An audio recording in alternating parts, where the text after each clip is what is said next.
Hello, teachers. I know you are having a fantastic summer, but I know some of us are feeling a little anxious, at least I am, about coming back to school. So one thing I just did was set up my new DOJO classroom. So I wanted to show you, remind you, or just give a quick kind of update on anything that might have changed on DOJO. So right now on my screen, I have my class DOJO open and I have my class list open just so that I can bounce back and forth, okay? So I'm gonna go ahead and log in. If you have not already gotten a login, please let me know how I can help you. Sometimes it'll ask you to be verified by me, only because I'm the mentor, but it's a click and a half, so it's not that big of a deal. So I'm gonna go on here since I'm logging in as my teacher self. I have a bunch of different accounts. I'm gonna log into my Aurora K-12 account and log in. So when you log in, you're going to see the classes that you have currently in your class dojo. So one of them is going to be my class from last year. In order to kind of let go of that class, there's two ways to do it. You're going to click on the settings over here and click finish class. The way you're going to want to click is archive class, unless of course you are a 5th grade teacher, then you are going to press graduate class. Graduate class takes all the kids and parents out, whereas archiving just kind of puts them back into the bucket so that the next teacher can fish them out. I'm actually not going to archive my class quite yet, just because I like to go on and say, hey, old 3rd graders, now 4th graders, don't forget to get your school supplies. Here's new information, just in case their 4th grade teachers aren't as on top of it, which is no big deal, obviously. So I'm going to go ahead and exit out of it. You'll see here, I already have my new class set up. I've already been chatting with a couple parents, but I'm going to show you how to do that from scratch. So what you're going to do is click just on here, new class, and your class name. I'm going to ask that you put your name first, your section, 3C, 1B, whatever, and then the year. That will help us kind of organize classes a little bit. A bunch of classes I've been sorting through over the summer say coolest class ever, Miss Reynolds, awesome class, whatever. All well and fine, but it kind of just messes with the organization and me being trying to be a little bit more on top of it. It'll help. So put your name, your section if you have it or you know it, and then the year just so that I know. The grade you're going to put on is 3rd grade. If you are not a classroom teacher, you can always just click other. So I'm going to stick with 3rd grade. Last but not least, and again, you can change this later, the sharing points. I'm going to click this second one, sharing all points with parents, because when we end up doing positive and negative dojo points, I want parents to be able to see all of them just so that they're not only seeing positives. But again, if you forget to do this, you can do it later. So you're going to go ahead and create class. Now, the nice thing is it's going to kind of walk you through it, but I'm going to do it kind of quickly on this video just to help with any parts you're unsure of. So the first thing you're going to do is click add students. Now this is kind of a live document, so you can put a lot of students in here at a time. You don't have to do one at a time. So I'm going to come up here and go with my friend Victor. I'm going to add here Victor, and I should be able to see him. Now right now it says he's in Miss Reynolds' class because he is, but it did say Miss Truesdale's class or Miss Steen's class or Miss Pezzaretti's class. Make sure you're clicking on that student. You can press save and he'll add in right away, or you can go in again. One thing I do not want you to do is copy and paste your student list. That will add duplicates of students. And I just went through about 3,000 students because we had duplicates. So we're back down to our 500-ish students now.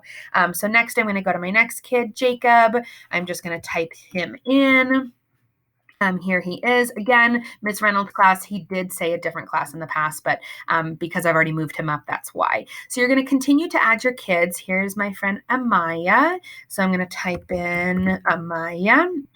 Looks like typed it in a little wrong. There she is again. So you're going to keep clicking your kids in. Now, let's say, for example, you had a different student named Sam. Okay, Sam White. Sam White isn't in there. So you'll notice it says add Sam White. You're just going to click that there. If that kid for some reason isn't in there, most of your kids should be in there, but every once in a while you will find a kid that is not in there. Also, every once in a while you will see where there's 2 kids. Here's, for example, a Jacob Bitter in Miss Reynolds' class and a Jacob Bitter in Miss Ivy's class. So a 5th grade teacher is going to have Jacob in their class. They're going to want to take the 4th grade one, not the third grade one. It just means something kind of went astray where we had multiple kids. Maybe Miss Ivy added him as a duplicate. So I'm not sure. Just go with the one that's most likely the most recent one because it'll help get them into the right class, okay? So I'm going to go ahead and jump back here and save my kids. So you'll just see a couple that I have on here. The next step, of course, here it is prompting you, is to invite parents. So you're going to come up here to invite. Now, here's something really amazing. Because we are such a DOJO happy school, look, 2 of my students are already connected. I made my class last week. 20 out of my 22 students are already connected with parents. So I was able to message almost all of my parents before we even started school, which was awesome. You'll notice Sam White, the kiddo I made up, was not connected, of course. So you've got a couple ways to connect him. One way is putting in parent email or phone number. I know in IC we don't have everything updated yet. Hopefully that will come soon. Once you do find that information, you'll put it in here and click the invite button. Another way you can do that when we do get into school is printing downloads. That's a quick way to kind of get them out and easier for parents to see and give direct codes on how to log in. So that's something we'll do kind of in the future, but not something you need to do now. So as of right now, I still have, excuse me, there we go. Let me move our messages over. I have, come on, portfolios. I have my class, my very miniature class here in this group. One thing I was noticing as people were logging in the last couple of years, they were trying to make groups and naming them, as new students, new student, new one. I do want to point out that there is a group section here. All you need to do is click on, maybe you're making a boys group for some reason. You'll just go ahead and make that group here. You don't have to re-add your students. So here I have each individual student. Here I have my groups of students. So don't duplicate your students. Don't duplicate your students, please. Don't duplicate your students, okay? Last thing I want to share with you on getting your class put together is the messages. I'll go over portfolios and class story later.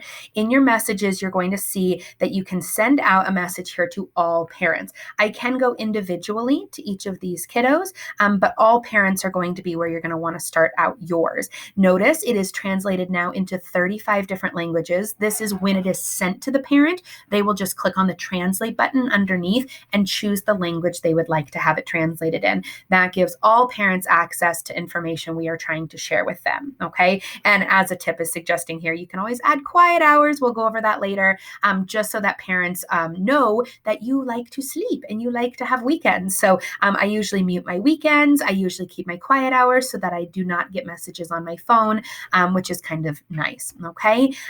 All that you need to type in here is anything you would like to. For example, I did send out a message to my students kind of talking about our school supply list and any information I knew so far about school.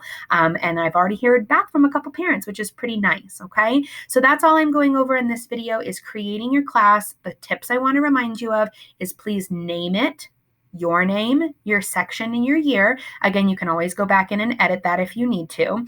And of course, how to send out those messages to parents to kind of get our year started. My message basically just says, we're not sure exactly what's going on, but here are the dates we do know. Here are the school supply lists that we do know.